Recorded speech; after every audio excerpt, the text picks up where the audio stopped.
Hello everyone, आज की इस क्लास में हम आपसे डिस्कस करेंगे ज्योमेट्रिकल आइसोमेरिज्म के बारे में। प्रीवियस क्लास में हम आइसोमेरिज्म के कुछ टाइप डिस्कस कर चुके हैं, जिसमें chain isomerism, position isomerism, functional isomerism, tautomerism and metamerism, इतने टॉपिक को हम डिस्कस कर चुके हैं। अगर अभी तक आपने प्रीवियस वीडियो आप वॉच नहीं किया है तो आप प्रीवियस वीडियो को वॉच जरूर करें। आज हम देखेंगे ज्योमेट्रिकल आइसोमेरिज्म क्या होता है। ज्योमेट्रिकल आइसोमेरिज्म को कभी कभी कहा जाता है geometrical isomerism, also called the cis trans isomerism. तो यहाँ पे हम लिख रहे हैं, आप देख सकते हैं, geometrical isomerism also called cis trans isomerism, यानी इसे एक टाइप से सिस ट्रांस आइसोमेरिज्म भी कहा जाता है। Geometrical isomerism also called the cis trans isomerism results from a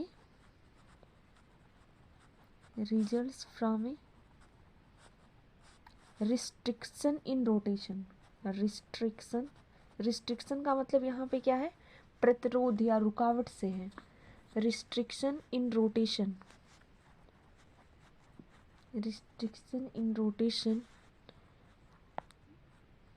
about double bonds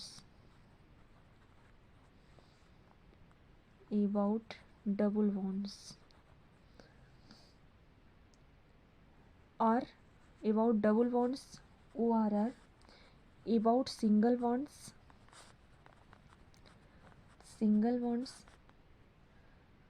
in cyclic compound।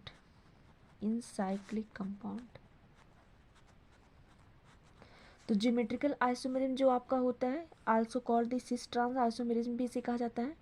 Result from a restriction rotation, ऐसे जो भी मालिक्यूल्स होंगे, अगर ज्योमेट्रिकल आइसोमेरिज्म की बात करें तो इसका कंडीशन है कि अगर रिस्ट्रिक्शन इन रोटेशन मिल रहा है किसी भी मालिक्यूल्स में, तो उसमें अबाउट डबल बॉन्ड और about single bond in cyclic compound, तो ऐसे केस में आपका ज्योमेट्रिकल आइसोमेरिज्म पाया जाएगा। इसे शार्ट में GI भी कहा जाता है। ज्योमेट्रिकल आइसोमेरिज्म को शार्ट में GI भी आप कह सकते हैं। तो जो भी आपके कंपाउंड्स होंगे जिसमें कार्बन कार्बन डबल बॉन्ड पाया जाएगा, यानी तो कह सकते हैं आप restriction of rotation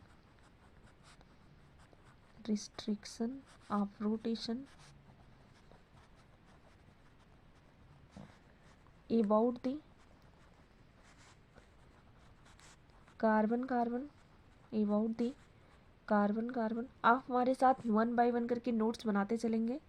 about the carbon double bond, ये आपके सारे एग्जाम्स के लिए बहुत बहुत इम्पोर्टेंट होने वाला है, चाहे वो नीट का एग्ज़ाम हो, PGT केमिस्ट्री का एग्ज़ाम्स हो, सारे एग्ज़ाम्स के लिए आपका ये ज्योमेट्रिकल आइसोमेरिज्म मोस्ट इम्पॉर्टेंट्स हैं।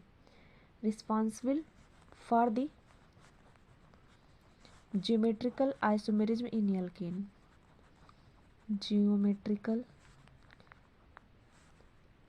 Isomerism in alkene. जो भी रिस्ट्रिक्शन ऑफ रोटेशन होता है about the carbon carbon double bond is responsible for the geometrical isomerism of in alkene. जो भी आपकी एल्कीन होती है, अगर हम कोई सिंपल स्ट्रक्चर ले लें एल्कीन का, फॉर एग्जांपल्स यहाँ पे ले सकते हैं। अगर हमने लिया CH3, यहाँ पे CH3 हाइड्रोजन ले लिया, और क्या ले लिया, हाइड्रोजन ले लिया, तो ये आपकी कोई एल्कीन्स है। Alkenes carbon carbon double bond होगा, आपका कार्बन कार्बन डबल बॉन्ड है। अगर अब इस बॉन्ड को आप रोटेट करना चाहें तो यहाँ पे रोटेशन पॉसिबल नहीं होगा, क्योंकि जैसे आप रोटेट करेंगे ये पाई बॉन्ड क्या होगा, ब्रेक हो जाएगा। यानी जितनी भी एल्कीन्स होती हैं, सारी एल्कीन में रिस्ट्रिक्टेड रोटेशन पाया जाता है। तो अगर हमें इस ग्रुप को यहाँ पे लगाना होगा तो हम रोटेशन से इसको नहीं बना सकते कि इसको रोटेट कर दें, इस पोजीशन पे आ जाएगा। हमें इस ग्रुप को यहाँ से ब्रेक करके, तोड़ करके तब यहाँ पे लाके लगाना पड़ेगा। ठीक है, तो जितनी भी एल्कीन्स होती हैं, सारे एल्कीन में रिस्ट्रिक्टेड रोटेशन पाया जाता है, इसीलिए ज्योमेट्रिकल आइसोमेरिज्म को देती हैं। तो रिस्ट्रिक्टेड रोटेशन का मतलब यही है कि उस मॉलिक्यूल्स को आप रोटेट नहीं कर सकते हैं आसानी से, कि आप इस बॉन्ड को यहाँ से रोटेट कर ले जाएं। अगर यहीं पे डबल बॉन्ड ना हो और सिंगल बॉन्ड हो जाए तो आप उसका रोटेशन आसानी से करा लेंगे, तो वहाँ पे कोई भी रिस्ट्रिक्टेड रोटेशन नहीं पाया जाएगा। तो इसका अगर हमें दूसरा फार्म बनाना होगा तो मॉलिक्यूलर फार्मूला तो वही रहेगा, लेकिन स्ट्रक्चर्स क्या हो जाएगा, डिफरेंट हो जाएगा। यहाँ हमें हाइड्रोजन करना है, यहाँ पे हाइड्रोजन कर दें, यहाँ पे CH3 कर दें। ये आपका क्या है, सिस 2 ब्यूटीन है, और ये क्या है, ट्रांस 2 ब्यूटीन है। तो यहाँ पे जो भी आपका ये फार्म बन रहा है, अगर दोनों जो ग्रुप्स लगे हो सेम साइड है, सिमिलर ग्रुप अगर सेम साइड में है, तो आपका क्या होगा, सिस होगा। अगर यही सिमिलर ग्रुप दोनों क्या हो गए, अपोजिट साइड हो जाए, तो क्या हो गया, ट्रांस हो गया। 1 2 3 4 कार्बन है तो आपका ब्यूटीन हो जाएगा। 2 पोजीशन पे आपका डबल बॉन्ड लगा है, इसीलिए सिस 2 ब्यूटीन होगा। यहाँ पे ट्रांस 2 ब्यूटीन होगा। तो ये दोनों इस क्या है, ज्योमेट्रिकल आइसोमेरिज्म के एग्जांपल्स हैं। अब यहाँ पे ज्योमेट्रिकल आइसोमेरिज्म आपका पाया जा रहा है क्योंकि यहाँ पे रोटेशन पॉसिबल नहीं है। अगर हम इसी स्ट्रक्चर को ऐसे लिख दें, CH3 CH3, और दूसरे स्ट्रक्चर को क्या करें, CH3 एंड CH3, तो यहाँ पे क्या हो जाएगा, इन दोनों के केस में रोटेशन पॉसिबल हो जाएगा। अगर रोटेशन पॉसिबल हो जाएगा तो यहाँ पे सिग्मा बॉन्ड क्या हो जाएगा, नो GI, कोई भी ज्योमेट्रिकल आइसोमेरिज्म नहीं बनेगा। यहाँ पे भी रोटेशन क्या है, पॉसिबल है, रोटेशन पॉसिबल है, तो यहाँ पे भी कोई ज्योमेट्रिकल आइसोमेरिज्म नहीं बनेगा, क्योंकि ये दोनों ग्रुप इंटर कन्वर्टेबल हो सकते हैं। इस सिस से ट्रांस में भी चेंज हो सकता है, और जो सिस है वो ट्रांस में बदल सकता है। यानी सिग्मा बॉन्ड के थ्रू जो रोटेशन हो क्या है, पॉसिबल है। लेकिन डबल बॉन्ड अगर कहीं लगा है तभी ज्योमेट्रिकल आइसोमेरिज्म आपको मिलेगा, सिग्मा बॉन्ड में आपका ज्योमेट्रिकल आइसोमेरिज्म नहीं मिलेगा। तो एक चीज़ याद रखेंगे, एल्केन्स नोट करके लिखेंगे, alkanes do not give GI, यानी ज्योमेट्रिकल आइसोमेरिज्म नहीं देते हैं। ये पॉइंट आपका मोस्ट इम्पॉर्टेंट है। इस पॉइंट को आप हमेशा याद करके रखेंगे कि जो भी आपके एल्केन होते हैं वो ज्योमेट्रिकल आइसोमेरिज्म नहीं देते हैं। कहीं भी अगर आपको सिंगल बॉन्ड मिलेगा एल्केन्स का, कार्बन कार्बन सिंगल बॉन्ड मिल रहा है, तो आप याद रखेंगे वहाँ पे कोई भी ज्योमेट्रिकल आइसोमेरिज्म नहीं बनेगा। हम देखते हैं सिस आइसोमर और ट्रांस आइसोमर क्या होते हैं। यानी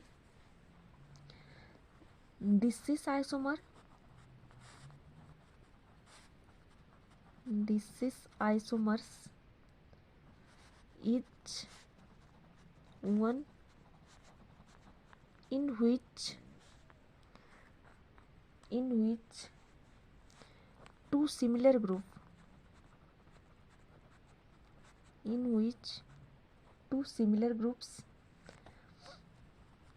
are on the same side of the double bond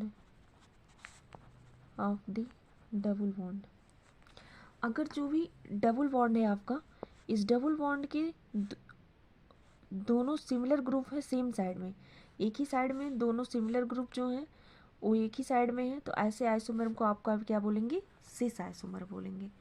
लेकिन वहीं पे अगर हम बात करें ट्रांस आइसोमर की, तो इसमें आप लिखेंगे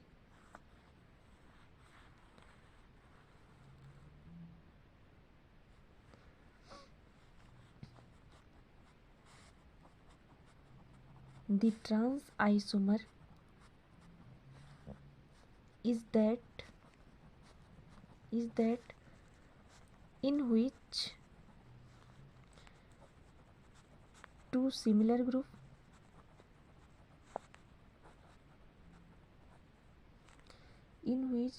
two similar group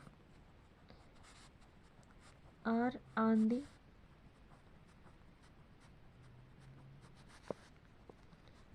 opposite side of the double bond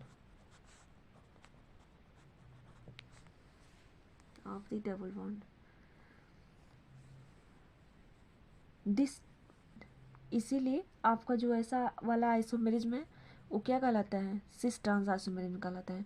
तो यहाँ पे आप जानेंगे सिस आइसोमर क्या, किसे आप सिस बोलेंगे, तो अगर जो डबल बॉन्ड लगा हुआ, जैसे आपको यहाँ पे हम एग्जाम्पल्स डिस्कस कर रहे थे कि आप देख रहे थे कि एग्जाम्पल्स आपके कैसे थे, जहाँ पे आपका क्या था, कार्बन कार्बन डबल बॉन्ड है, दोनों ग्रुप क्या है, सेम साइड में है, यानी similar group CH3 same side में है, तो इसे क्या बोलेंगे, cis isomer. Similar group opposite side में है, तो इसे आप क्या बोलेंगे, ट्रांस आइसोमर। यही डेफिनेशन हम यहाँ पे आपसे डिस्कस किए हैं कि सिस आइसोमर क्या होता है और ट्रांस आइसोमर क्या होता है। अब हम इसके आगे की कुछ कंडीशंस और देखेंगे। अगर आपका जो भी सिस आइसोमर है, अगर इन दोनों में स्टेबिलिटी की बात करेंगे, कौन सा ज़्यादा स्टेबल होगा, सिस ज़्यादा स्टेबल होगा कि ट्रांस ज़्यादा स्टेबल होगा, तो इसके लिए आप देखेंगे दी ट्रांस आइसोमर, दी, ये सारे लाइंस आपके बहुत इंपॉर्टेंट्स हैं। The trans isomers are more stable, the trans isomer are more stable than the cis isomer, जो आपके ट्रांस आइसोमर्स होते हैं वो ज़्यादा स्टेबल होते हैं देन दी सिस आइसोमर। हम इसका रीज़न जानेंगे कि ऐसा होता क्यों, आखिर क्यों सिस आइसोमर ज़्यादा स्टेबल होता है ट्रांस आइसोमर्स के। तो आप इसके आगे लिखेंगे this is because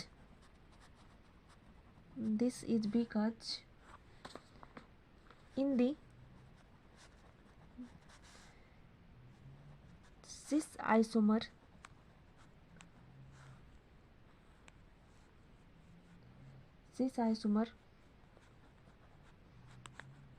the bulky group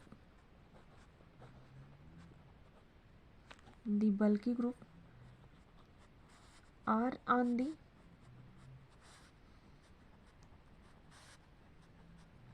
same side of the double bond, are on the same side of the double bond, same side of the double bond. The steric repulsion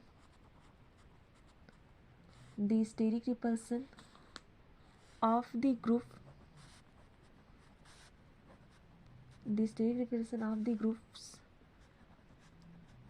makes the cis isomer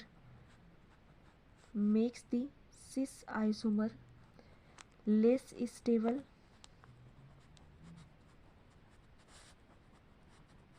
than the trans isomer,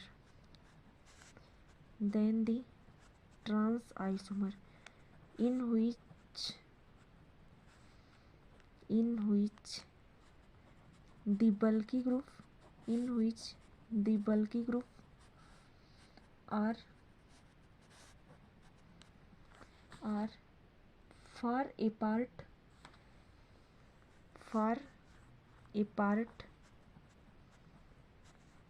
opposite side of the double bond, far apart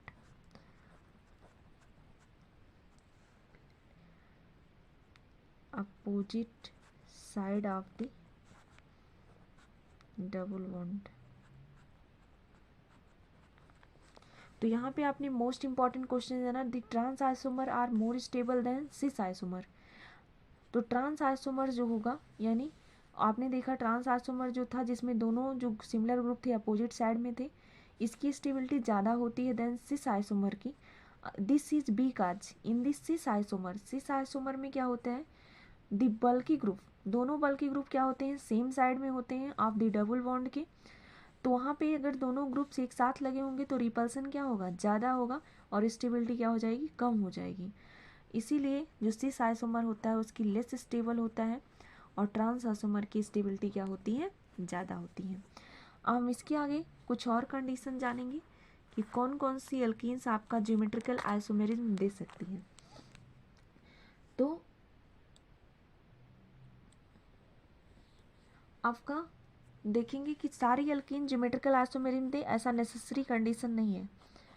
तो यहाँ पे लिखेंगे all alkenes do not show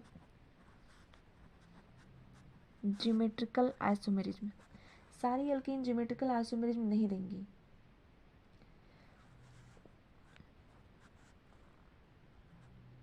geometrical isomers, geometrical isomerism, geometrical isomerism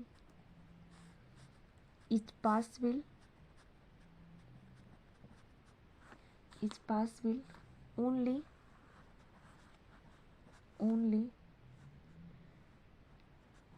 when each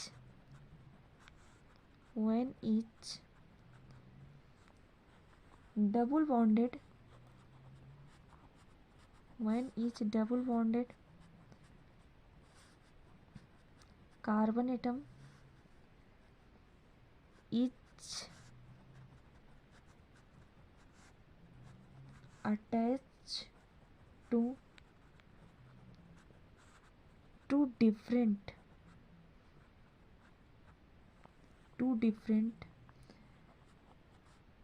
atoms or groups। तो आप R alkanes do not show geometrical isomerism, आप कोई भी alkanes देखेंगे तो ऐसा नहीं कह देंगे कि सारे एल्केन्स क्या होंगे, ज्योमेट्रिकल आइसोमेरिज्म देंगे ही देंगे। Geometrical isomerism is possible only when, केवल वही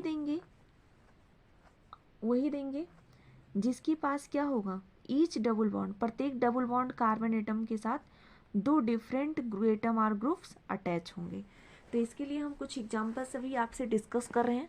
अगर आपको वीडियो की स्पीड स्लो लग रही है तो आप क्या करेंगे, आपको इसकी स्पीड को फास्ट करके भी देख सकते हैं, लेकिन कुछ स्टूडेंट्स ऐसे हैं जिन्हें बिल्कुल भी ज्योमेट्रिकल आइसोमेरिज्म के बारे में नहीं पता है, उनको भी हम ध्यान में रखते हुए ये वीडियो बना रहे हैं क्योंकि उनकी सारे डाउट्स यहाँ पे क्लियर हो जाएं। तो कौन कौन से नहीं बना सकते हैं, अगर यहाँ पे हम कार्बन कार्बन डबल बॉन्ड ले लिए और यहाँ पे एक ग्रुप हम लगा दिए, ए लगा दिए, और दूसरा ग्रुप भी क्या कर दिए, ए लगा दिए, और यहाँ पे एक ग्रुप ए लगा दिए, एक लगा दिए, तो ये ज्योमेट्रिकल आइसोमेरिज्म क्या करेगा, नहीं देगा। दूसरा हम कोई स्पीसीज लिए, कार्बन कार्बन डबल बॉन्ड लगा दिए और यहाँ पे क्या कर दिए, दोनों ए लगा दिए, यहाँ पे भी दोनों क्या कर दिए, ए लगा दिए, तो भी ये क्या करेगा, ज्योमेट्रिकल आइसोमेरिज्म नहीं देगा। इसके अलावा अगर हम कोई ऐसा एटम्स ले लें, यहाँ पे क्या कर दें, ए बी कर दें, और यहाँ पे क्या कर दें, सी डी कर दें, तब ये क्या करेगा, ज्योमेट्रिकल आइसोमेरिज्म दे देगा। क्योंकि आपको दोनों ग्रुप्स क्या होने चाहिए, सेम नहीं होने चाहिए। अगर ऐसी कंडीशन कहीं मिल जा रही है तो उस कंडीशन में आपका जो होगा ज्योमेट्रिकल आइसोमेरिज्म नहीं देगा। यहाँ पे देख रहे हैं दोनों ग्रुप सेम मिल जा रहे हैं, यानी ऐसी कोई कंडीशन मिल जाए जहाँ पे दोनों ग्रुप सेम हो जाए तो उस कंडीशन में भी आपका ज्योमेट्रिकल आइसोमेरिज्म नहीं बनेगा। तो ये सारी कंडीशंस है जिसको आप याद रखेंगे कि किस किस कंडीशन में ज्योमेट्रिकल आइसोमेरिज्म बन सकता है और किस किस कंडीशन में नहीं बन सकता है। दूसरी कंडीशन है, अगर कार्बन कार्बन डबल बॉन्ड है उससे दो डिफरेंट ग्रुप आप लगा दीजिए ए एंड बी, तो यहाँ पे आपको क्या मिलेगा, ज्योमेट्रिकल आइसोमेरिज्म बनेगा। अब हम इसके कुछ एग्जांपल्स डिस्कस करते हैं कि किसके ज्योमेट्रिकल आइसोमेरिज्म बनेंगे और किसके नहीं बनेंगे। सबसे पहला एग्जांपल हम लेते हैं,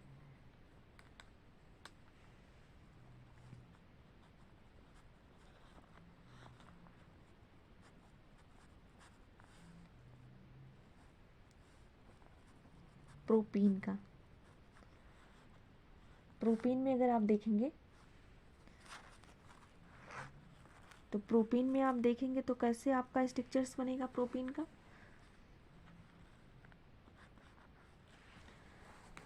कुछ इस टाइप से स्ट्रक्चर्स हम यहाँ पे ड्रा कर रहे हैं। आप खुद से भी ड्रा करके सारे स्ट्रक्चर प्रैक्टिस कर सकते हैं कि कौन कौन से बनेंगे, कौन कौन से नहीं बनेंगे। तो यहाँ पे देखेंगे तो क्या होगा, CH3 CH double bond CH2, ये आपका प्रोपीन का स्ट्रक्चर्स हो गया। अब आप क्या करेंगे, इसका ड्रा कर लेंगे कि कैसे आपको क्या करना है, ड्रा करना है। तो सबसे पहले कार्बन कार्बन डबल बॉन्ड को खोजेंगे। एक तरफ देखेंगे आप CH2 है, CH2, दूसरे कार्बन से क्या लगा है, CH3 एंड CH3, ऐसा लगा हुआ है।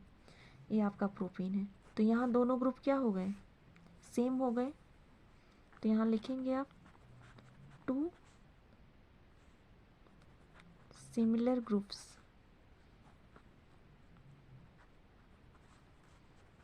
On the same carbon. एक ही कार्बन पे अगर सिमिलर ग्रुप है तो ज्योमेट्रिकल आइसोमेरिज्म नहीं बनेगा। तो क्या होगा, no GI, no geometrical isomerism. तो ये चीज़ आप याद रखेंगे कि अगर सारी एल्कीन्स ज्योमेट्रिकल आइसोमेरिज्म नहीं देंगी, अगर कार्बन कार्बन जो डबल बॉन्ड है इससे दोनों ग्रुप जो लगे हों, दोनों ग्रुप डिफरेंट होंगे, तभी आपका ज्योमेट्रिकल आइसोमेरिज्म बनेगा। अगर इन दोनों में से किसी एक कार्बन पे ग्रुप सेम हो गया तो वहाँ पे ज्योमेट्रिकल आइसोमेरिज्म फॉर्म नहीं होगा। ये आपका क्या है, मोस्ट इम्पॉर्टेंट है, आप इसको मार्क करेंगे। अगर आपको कोई चीज़ नहीं समझ में आ रही है तो आप हमें कमेंट करके बताएंगे कि ये चीज़ नहीं समझ में आई है। अगला एग्जाम्पल्स आप देखेंगे 3 हेक्सेन का हम एग्जाम्पल्स लिए हैं। इसमें आपको चेक करना है कि ज्योमेट्रिकल आइसोमेरिज्म देगा कि नहीं देगा। तो सबसे पहले आपको क्या करना है, इसका स्ट्रक्चर बना लीजिए। कार्बन कार्बन डबल बॉन्ड, एक हाइड्रोजन लगाइए, एक हाइड्रोजन लगाइए। दूसरा आप क्या करिए, आप दूसरे ग्रुप में यहाँ पे क्या करिए, CH3 लगाइए एंड CH2 लगा दीजिए ऐसे। यहाँ पे क्या करिए, CH2 लगाइए एंड CH3 लगा दीजिए। एक स्ट्रक्चर तो आपका ये वाला मिल गया। और दूसरा स्ट्रक्चर्स आप देखेंगे तो कैसे मिलेगा, कार्बन कार्बन डबल बॉन्ड करिए, हाइड्रोजन इधर कर दीजिए, ए हाइड्रोजन इधर, CH2 CH3, यहाँ पे क्या करिए, CH3 एंड CH2। तो ये स्ट्रक्चर्स आपका क्या बना, ट्रांस 3 हेक्सेन बना। क्योंकि आपने कहा कि अगर जो सिमिलर ग्रुप है वो अपोजिट डायरेक्शन में होंगे तो क्या होगा, ट्रांस होगा। अगर सिमिलर ग्रुप सेम डायरेक्शन में होंगे तो ये क्या होगा, सिस हेक्सेन। अगला है एग्जाम्पल्स हम डिस्कस करते हैं, यानी ये ज्योमेट्रिकल आइसोमेरिज्म क्या होगा, देगा।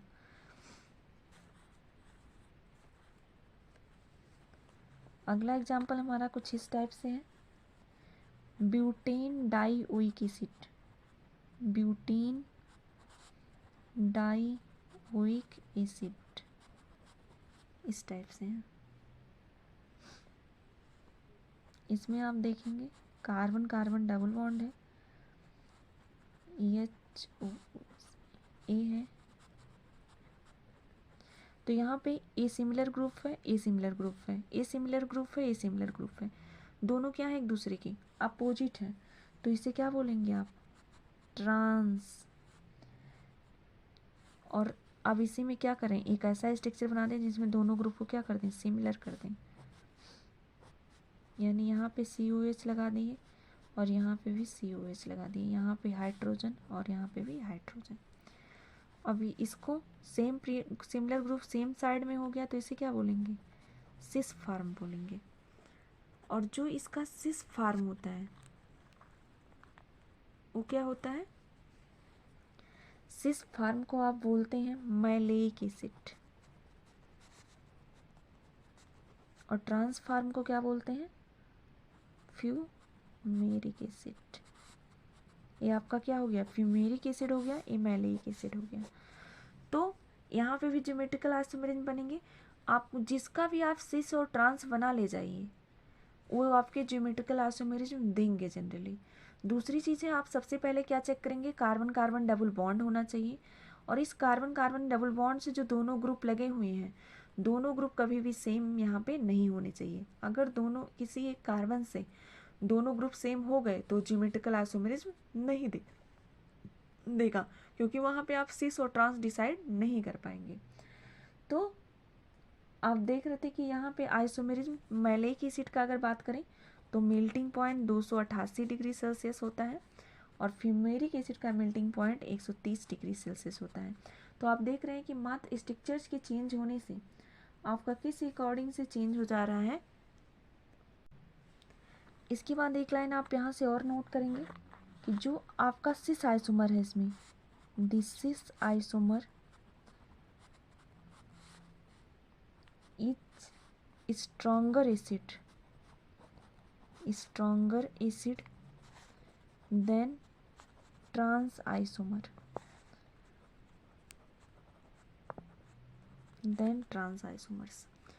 दूसरी चीज़ है, अगर मैलेइक एसिड को आप क्या करिए, हीट कर दीजिए। अगर इसको यहाँ से हीट कर दे रहे हैं तो एक H2O मॉलिक्यूल्स निकल जाता है और मैलेइक एनहाइड्राइड बन जाता है। जो भी आपका है यहाँ से एक मॉलिक्यूल्स निकल जाता है, कार्बन डबल बॉन्ड कार्बन, यहाँ से C डबल बॉन्ड हो, यहाँ से क्या लगा है H एंड H प्लस आपका क्या हो गया, एक H2O मॉलिक्यूल्स निकल गया। तो ये चीज़ आप याद रखेंगे कि जब इसको हीट करते हैं मैलेइक एसिड को तो मैलेइक एनहाइड्राइड मिलता है, मैलेइक एनहाइड्राइड मिल गया। तो जब भी आप मैलेइक एसिड को हीट करेंगे तो आपको क्या मिलेगा, मैलेइक एनहाइड्राइड मिलेगा।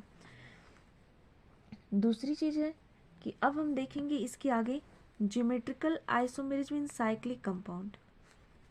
इसके आगे हम देखेंगे, अगला हेडिंग डालेंगे आप लोग, ज्योमेट्रिकल आइसोमेरिज्म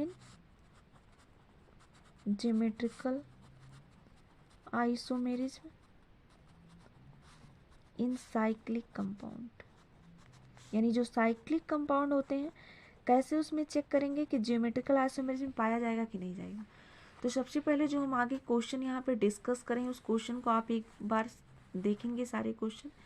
यहाँ पे आपको बताना है कि इसका ज्योमेट्रिकल आइसोमेरिज्म बनेगा कि नहीं बनेगा। तो सबसे पहले आपको क्या कर लेना है, कार्बन डबल बॉन्ड ड्रा कर लेना है और इससे जो दोनों ग्रुप है दोनों ग्रुप को लगा लेना है। अगर दोनों में से कोई एक कार्बन पे ग्रुप दोनों सिमिलर आ रहे हैं तो वहाँ पे आपका ज्योमेट्रिकल आइसोमेरिज्म फॉर्म नहीं होगा। अगर दोनों ग्रुप डिफरेंट हैं तो आप उसका सिस फॉर्म बनाएंगे और ट्रांस फॉर्म बनाएंगे, यानी ज्योमेट्रिकल आइसोमेरिज्म फॉर्म होगा। तो यहाँ पे कुछ एग्जांपल्स हम लिए हैं वो आप देख सकते हैं। इसके आगे ज्योमेट्रिकल आइसोमेरिज्म इन साइक्लिक कंपाउंड्स क्या होते हैं इसका डिस्कशन हम कल की क्लास में करेंगे। Thanks for watching this video, please like share and subscribe to my channel. Thank you.